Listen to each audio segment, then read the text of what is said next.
this I don't want this to sound too pandering. Do you think that like people should reach out to like online sources?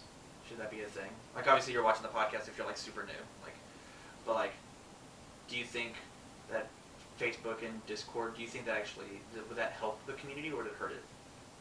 Actually, now that you say that, hey, shout out to Josh, the Taki player that I played at LWG last week. He said he watches the content. Yeah, thanks, Josh. He recognized me. Yeah. He's like, yeah, you're on that UFSU podcast thing, right? I was like, yeah, yeah. Like shout outs to me. Heck yeah, again. Can you? Sorry, what was the question? Yeah, can you explain a little more? Like, Sure. So what I'm super afraid of is I'm afraid that there's going to be I'm in Vermont, and there are no Vermont UFS players, and so what I do is I find my play group on Discord, as opposed to going and trying to create a play group, right? I actually think that's like a double-edged sword, where like I'll only play on Tabletop Simulator, I'll only play at PTCs or majors, and I don't try and push for whatever, and so like I think that online can be like a resource, right? And maybe this is like a little pandering because I'm just answering one question, but I'm afraid. Do you feel like as a new player that if you exclusively had online as the access that you wouldn't need a play group? Do you think that's? No, I think you definitely need a play group. See, okay, so it's actually a really weird question because like, so you are meeting all these people online, yeah, right? And you are playing games with them, yeah. So that is your play group, right? Okay. It might not be your physical like, hey, you want to come over to my house? Let's play games. Sure. Right. No, it's like, hey, you want to meet up in this lobby and play games, right? But then so you still have a play group, and you are still like expressing like creativity throughout each other of like, I think you should play this card. I think you should take this card out, etc. And like whether that's like in the form of online or IRL. IRL, yeah. In real life. I still think you get the same. I'll tell you what though, for sure, I definitely do enjoy having like a real life like play group here, because I never would have sat down and went through those cards and like looked at every single air character. Like I would have done that on like I would have done that on Ultra, right? But I probably wouldn't have like paid attention to half the cards. Got, like, but because I had like sorted by character these physical cards in my hand, like I'm looking through Taki and I'm like, well, this card's cool, this card's cool. I get to Cowboy Bebop and I get to Spike. This card's cool, this card's cool. Well, these combo with those, and my deck sort of does this. So like like that's how I threw my deck together. It was like looking through the boxes of cards and like looking at all the air stuff. Well, then at that point, like it's just about having physical product as opposed to a play group. Right, but if you have physical product, then you can have like a physical play group. Do you think it's on being privileged as a UFSU player, because I don't own any cards? I feel very privileged. Thank you very much, James. Yeah, thank you, James. Thanks, Appreciate James. it. And then Tyler, he's not in here, but thank you very much, Tyler. I know you're watching. We love you. I sometimes feel like the fact that I have access to quote unquote everything, like we're missing some of the most recent stuff, right? But like we have access to quote unquote everything, sometimes hurts us. Is it the responsibility of like somebody trying to start a play group to like overbuy, to like give out that first taste? Because I'm positive I would not be playing this game if Tyler Clark did not give me a Dr. Wily 1-dot starter deck. I would not play the game. I would not have invested if he didn't be like, here are 60 cards that I don't need. There you go. So I think if I was starting a play group and like I was, whether it be desperate or not, and I was trying to find people, I would initially spend the money to get them into the game. Like, if I was trying to get somebody into the game right now, I'd build the Lord Raptor. I think that's probably the cheapest, most budgety A-tier deck right now. Sure. That's my opinion. You don't need fatalities. I'm heavy on air. And it also says that you don't have to pay attention half their shit to half of your opponent's cards on your turn. I think it's a great way to teach your opponent, like to teach them, because like on your turn, you're playing these flash attacks that say like, hey, no enhances, and then on their turn, well, I do get enhances. So you're learning two different aspects of the game at the same time. Yeah. Which is why I think like I developed a little faster in this game than I thought I would, because I was learning 2 different decks at the same time. I'm learning like how to play a regular deck, and then I'm learning how to play a flash deck. Yeah. But I would personally shell out initially to like, you want to play a Mega Man deck? All right, well, I have these Mega Man cards, and I can buy a couple online to like help you out. And if you want to improve this deck, here's this website. If you like this game, then it also has links to online stores, and you can like try and buy product that way. Or if you're fine with how your deck runs, then we can just play games, and like I might have a couple spare cards that you want to try this instead or something like that. So personally I would fund the startup, and then say if you want to go anywhere else, it's a we. It's not a me. It's we. We are going somewhere, not just me. I do it. If that makes sense. Yeah, totally.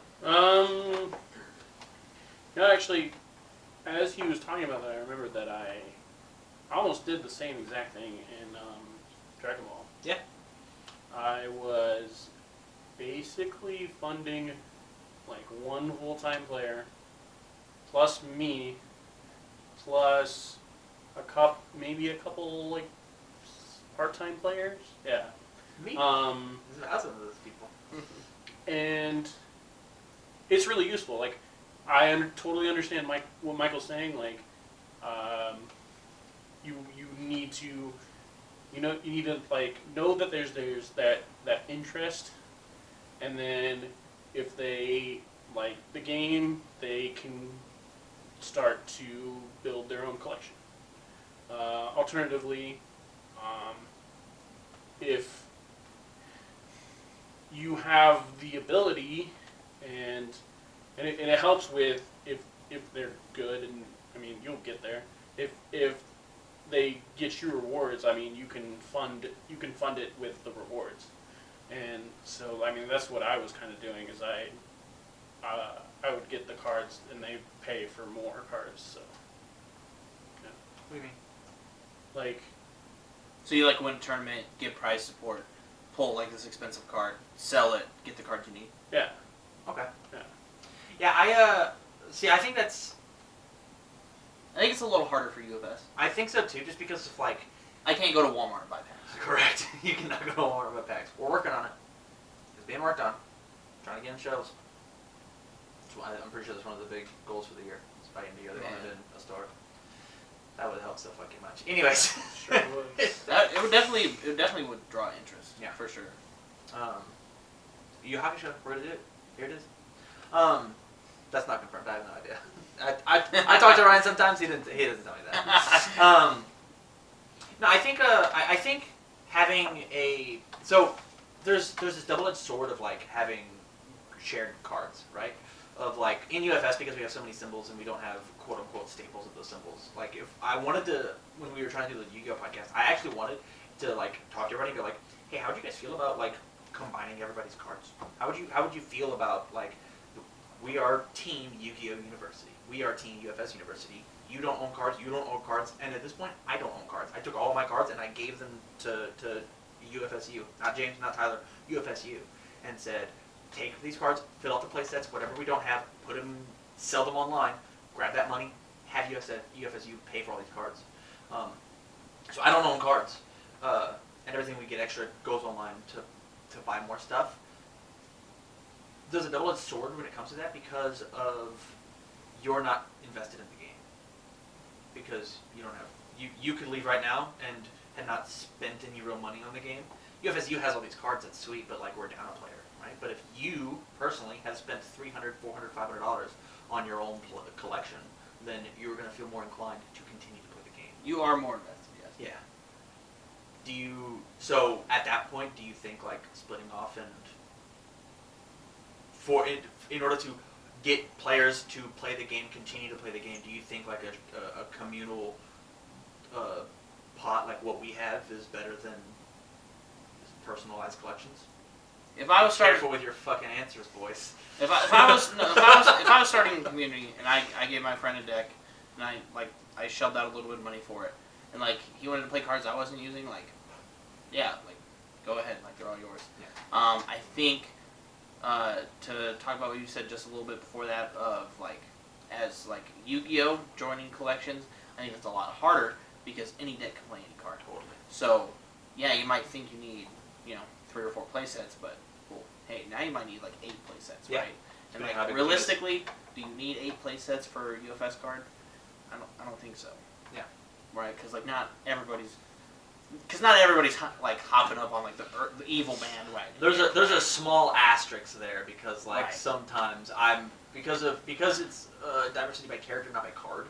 So I can play Death Jetta and you can be playing Death Grow and our builds could be 8 cards different. Well, Yeah. if that means that if you're also playing any water cards, well, any card that shares water and death, that means it's being accounted for. Yeah. We were having that issues with Balance Fighters and Design for Combats. They were all gone. We had 16 of that card and 4 people got to play it and that was it. Yeah. No, yeah, and it is rougher there. I think you guys have a pretty well. Excuse me. Okay. Yeah, just a hiccup. I think you guys have a pretty well organized system. Well, it's about to be after this podcast. Well, in the sense of, give me the list of cards you're borrowing. Okay, I know you're using these cards, and then also for bigger tournaments. Hey, you're not going to this bigger tournament. Can I use these cards? Yeah. Right. That's really nice. But I also, to talk about the sharing collections, I think, because I come from Yu-Gi-Oh! And it's the type of person I am, so I feel like I can express myself. Please. I feel like Yu-Gi-Oh! Players are really greedy, and that's part of the reason why I think the game is so toxic, in a sense. But with that, conversely, with greed comes value, right? Right. So our cards are only worth what somebody's willing to pay for them. If we have this big hype beast of this card this game's really rad because it can make you money. The Yu-Gi-Oh! Is really sick because if you pull well, you'll 10 times your investment. Yeah. That. I don't think Sam Shanner would be playing the game. Shoutouts. If it wasn't for Skylar's. Oh, okay. If it wasn't for money reasons, he wouldn't have started. He wouldn't have got jumped into the game as much as he did. Yeah. Same reason Ethan Schwartz, he wouldn't be playing Yu-Gi-Oh! If it wasn't turning him a profit. So is it possible that being stingy, being greedy, and being nah, dog, Nutcrackers are actually it's $100 card. No, so I'm not saying necessarily it's a bad thing, but I feel like You flash dollar signs and it's going to get people to go, well, if I can turn that $100 card around for $150, maybe I should play the game and learn prices and shit, right? because you guys already have a system in place, so that's probably why. It's because I'm so biased or blind to the situation. Mm-hmm. But the Yu-Gi-Oh player will sell a card for $150, right? Yeah. And they'll think, how can I benefit from this? And there are teams in a sense of Yu-Gi-Oh where they do share cards. Yeah. But here it's hey, we have an extra one of this card. It's $150. We can sell it and buy cards that everybody can use. Totally, 100%. But again, I do just think it's harder for Yu-Gi-Oh just because anybody can play any card. Mm-hmm. And in this game, it's Symbolized. more organized. Okay. In a sense. Anything to add, Jeff? Yeah, plenty. Ooh. Sorry, I was kind of so ranting. you said the difference between so if you have your own collection, you're invested. Yeah. I still feel with this communal thing that I'm invested because I'm not you're not paying for my tournament entries. True. I don't expect that either. That's fine. I want to play the game. You're nice enough to let me use these cards. Mm-hmm. So so I should just help you guys further it, in my opinion. It's not me, it's UFSU. Right. So, It's not James, it's I'm just pointing For to No, you're right. For everyone at home. So that's one of the things that I'm super afraid That of. was James' is point. that I'm afraid. Are you leaving? Are you leaving? Okay. Come say bye before you leave. I love you. One of the things that I'm super afraid of as a person is that Yeah, my name is technically on the business license for UFSU, but man, we're such a small commodity. Like we're really nothing.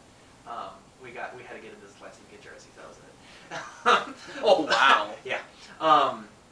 And we're not quote unquote turning a profit at all. Like it's not a Tam's trying to make money thing. It's a how many people from Omaha can I get to play this game? And I want to make you know that. I just want to make sure my two newest players know that. Like I'm not trying to make a buck off anybody. Like genuinely, it's not Tam's cards. Never Tam cards. Like I've gotten probably like I don't know 15 packs, and I've pulled like 5 to 6 ultra rares. I just give them away. Like I don't care. Like this one, like this singular ultra rare, it's not gonna turn me a profit. It's not gonna break my deck. It's not gonna like get me like some crazy card I'm trying to trade for. Yeah. Right. As for like Yu-Gi-Oh, if we were sharing cards, like Dragon Ball Super or Magic. Right. I'm just more familiar with Yu-Gi-Oh. Yeah. But like, so if I pull like this $100 secret rare, I'd be more inclined to want to like sell that and keep it for myself. Yeah. But because of the community you have in place, I could literally care less about my price support. I'm totally fine with like whatever I get, like giving it to the community of UFSU. There is one card I do own now, officially. I do officially own one card for myself, and it's nobody's. Especially you, James. It's not yours. And that is, shout-outs to Zach Moore. He gave me a Chibi 1.Torn. And that's like really, really cool. And I feel like I interrupted you. We're going to get back to yeah, sorry. So like that's one card I would like to claim as my own. Cheers, you have it. Theoretically, in a sense, but like I pulled like a violet, like could care less about a violet. Pulled like a soul ball, I could care less about a soul ball. No, nobody cares about soul ball. Yeah, you right. ripped it up. And like all the promos I've gotten, like I had the 4 stolen swords from Worlds, and like Tyler used them, right? Yeah. Like I could care less, right? Like Totally. yeah. Back to you. I'm so sorry. Investment in a play group. That's where we're at. Well, I was just gonna say, you said that like, whatever, Nutcracker's like $100. You could sell it and get cards. Like, I mean, the only thing I wanted to say, just real quick on that, was like those cards. I mean, any Earth deck, right? Earth. Yes. Any Earth deck is gonna be playing a card. Like it's that valuable for a reason. Yeah. So that's just like asterisks, but yeah. Quick little tidbit I wanted to throw in there. So, I guess last thing when it comes to playgroups, because we are reaching about an hour and a half, do you think that this communal type playgroup is better overall? Or do you think eventually it'll collapse on itself? Because right now at UFSU, inside the dorms, we have to supply cards for 1, 2, 3, 4, 5, 6 players full time. No, 7 players full time, and then a couple ancillary players. Like anytime, like Byron will come over and be like, "Hey, I need half an Akuma deck." Yeah, man, serious. Hey, man, I'm playing Vicious and I'm trying to change up my symbol, and I'm Dylan Bauman, former world champion. Yeah, man, take any other cards you need. Like, just let me know what you got. Do you think eventually, like, we get 15 people on this team, we can't support that? I think it depends on their like mindset. So like for example, me and Michael are just any rewards we're getting are just to the team. Like if they're keeping it, then there's no way to build the collection out more. Yeah. Because at that point they're building their own collection. Right. Yeah. And if there's not to like sound rude about it or anything, but like if you are like so entitled in a sense, for lack of a better word that I can think of at the moment. Sure. If you're so entitled to build your own collection, then maybe you should consider, hey, I need this card, and I know someone on the team is playing it, like, I already have some of my own collection built, like, I could just get this card and add it to my collection. Yeah, and those players do, like, we were a little late due to financial issues personally to getting 7th Cross. So Byron's like, I want these 7th Cross commons, so he just jumped over Legendary Wolf and just purchased them. They're not ours, Byron could have waited a week and a half. We would have had every common. He would have done it. But because of how his engagement with UFSU works, we kind of fit the bill when it comes to like bigger tournaments. Like right now, I think he's borrowing 2 or 3 copies of it because he's like, cool, whatever, let's get it back. If we're trying to move in, get it back. Yeah.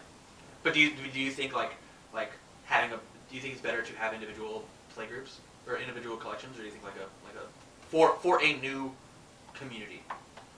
For a new community, I think it's for a newer community. I think what honestly probably would work best is one person has a collection to themselves, in a sense, and then hey, like, if you know, this deck might not be the best that I have, but you know, like, it's a deck, like, it's all yours, and you know, if you want to build your own collection, like, cool. If you want to share cards with each other, you know, like, that's also cool. I think you should give the option, Okay. in a sense, because they're going to be very limited. Yeah, totally. At the start, especially because like, I mean, one of the UFS's biggest problems is getting people into getting stores to even supply it, because it's in a small card game. Like, we're not on Target shelves, we're not tried and true. Like, our majors are fucking 200 people. That's it. So, like, even getting a store to buy product. There's a really sick comment by our former world champion, Timmy Two Belts, that he put a comment on, like, here's the issue with getting players in the game. It's like this comment this long on YouTube. Oh. It's like, read all of his shit. It's super good on YouTube. He should be on this podcast, not me. But yeah, it's like getting stores to carry it, followed by players. So tough, man. yeah. It's definitely an issue, especially not having it like open so widely. So I think that's why, in the start, I think everybody should share. Like, if I have, you know, like 5 decks and I have 3 buddies that are interested in playing, like, hey, we can, you know, share these, or, you know, like, I can give you this, and then if you want to make changes to it, you know, you'll have to make changes on your own. Yeah, okay. Or, you know, like, yeah, you can borrow a couple of cards from me, or, you know, you can just have a couple of cards that I'm not using, stuff like that. And then it's like a gray area, like when you get like expensive cards. Mm-hmm. So like I just don't want to talk about that, just because like people's like greedy side come out sometimes. Totally. Justin Gardner. Oh. Anyways, but no, I think if I were to build a community, I would want to get 5 to 6 notable characters, make decks for them, and then say like, hey Garrison, you like Sub-Zero from Mortal Kombat? Well, here, you know what? Here's a Sub-Zero deck. It's all yours. If you want to swap out a couple of cards, cool. If you want to buy a couple of cards for yourself, that's also cool. You know, I'm just glad that you're playing this game with me, and I'm glad that you're interested in this game. Jeff, how you feel? Is there like a way we can like kickstart their collection? So like As UFSU? So not Absolutely. No, not go to tcgplayer.com and we have our own UFS. That's the most No, selfish that's not plug. exactly where I was This is going. the most selfish plug I've ever heard I'm glad you on got that this in there. channel. We do a lot of stuff. I mean, I did one earlier for my own deck profile. Ooh, sorry. That's super not where I was going. Oh, sorry. My bad. So you mentioned starter decks. That's pretty much a staple in any card game. Yeah. But hey, to reference Yu-Gi-Oh, I haven't done that before.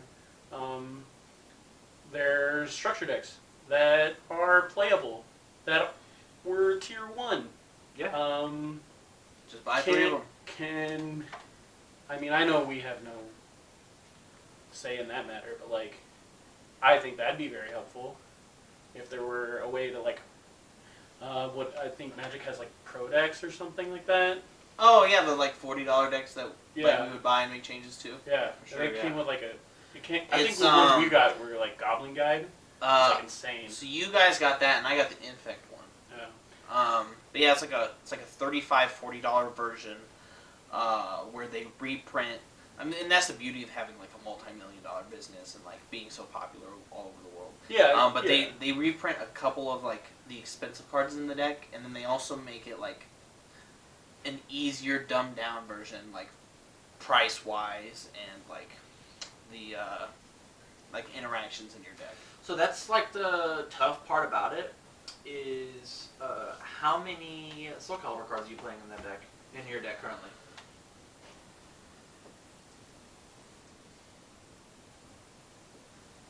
Give me a rough number. Keep the podcast moving. 8 to 12? Sure. And how many Mega Man cards are you playing? None. How many Mortal Kombat cards are you playing? None. How many Bebop cards are you playing? I'm playing like 8. Okay, so that means I Bebop now have cards. to put Soul Calibur and Bebop on the packaging, because those are two separate licenses that Jasco's paid money for. As opposed to Magic the Gathering. These are all Magic cards. These are all Pokemon. These are all because of us being allowed to mix and match our decks, because of how that game mechanic works. I don't think we can make a product like that just because we're going to plaster on it's got Bebop and Soul Calibur, Mortal Kombat, and 7th Cross. What's that? And it's like... Well, see, so that's where I think the game would and can lack starter decks. Yeah. But I still think you could get away with structure decks, right? Because you guys had the Felicia. Yeah, we had the turbo decks for sure. Right. Like, and those are like the best thing that we've got. They're 2-player decks where you get a Spike and a Vicious. They're both 40 cards plus 2 ultra rares, one from each, and then you got Ryu, Chun-Li, and then Scorpion Sub-Zero. And I think I know Travis had talked about it, and I know we have talked about it here. I do think that turbo structure decks would probably be the best way to go. Yeah. Because it's the easiest way to spit out just this character's cards. Yep. Just this character. Nothing else. If you want to get some Soul Calibur cards, go ahead and go to TCG. TCGplayer.com TCGplayer.com/TCG not University. UFSU University or whatever. um, Some big long code. You can find it in the description. But no, I do think that the best way to do starter/structure decks is, unfortunately, turbo decks. Yeah. I just think that I wish we could make like champ decks. they should be labeled differently. I would love to have Ashley Fullerton. Yep. Yeah, I was full. Fullerton's champ deck could easily be just hollow that bitch out, just send it out. That'd be sick. That'd be so cool. Could you imagine that as like a end of year premiere store event like type credit of like, hey, we've hollowed her whole deck and we're gonna give it first place as a premiere store event. Hey, I don't play Pokemon trading card game, but I'm like super into the Worlds decks that they put out. Yeah. You can't play them. Unfortunately, for this example, you can't play those cards in a tournament. Yeah. Like they're not legal. Yeah. But they're like a great way to learn like what those cards do. Yeah. And, like And Why they're to playing play them. Yeah. Last question, and we're actually going to wrap this up. Was this podcast helpful as a new player? Did I answer? Was this what you wanted? Yes, no. You can, like, honestly, like, be rough with me. Don't put on the kitty gloves. Hurt me. Dad. I definitely think it helped. Like, I think I'm going to be learning stuff for a while. We all are. Even the best players are still learning now. For sure. No, but like even simple stuff. But Except for but James. other than like, I still think it definitely helped. Like, that for sure.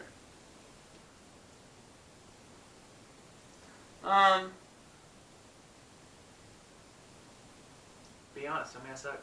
I don't think that I was here to, in my opinion, what my role on the podcast today is to take my current experiences and then give them to the new wave of players. The good people.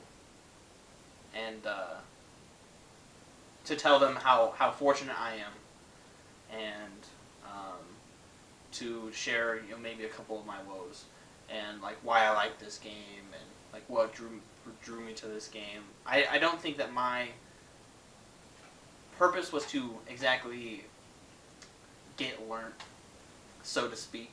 I believe it was to give knowledge. I think that was my role in the podcast today. All right. Yeah. So with that, thank you you very much for joining this episode of Study Hall here on UFSU University. I hope this was informative. If you liked this type of podcast and want us to do this as opposed to the breakout topics more often, we can certainly give it a shot, but we won't know unless you let us know down in the description down below. We don't mind changing and adapting, but if it's not spoken, we won't know. So with that, from all of us here at UFSU, stay learned. Get learned. Been learned. Say goodbye, Jeff. Bye.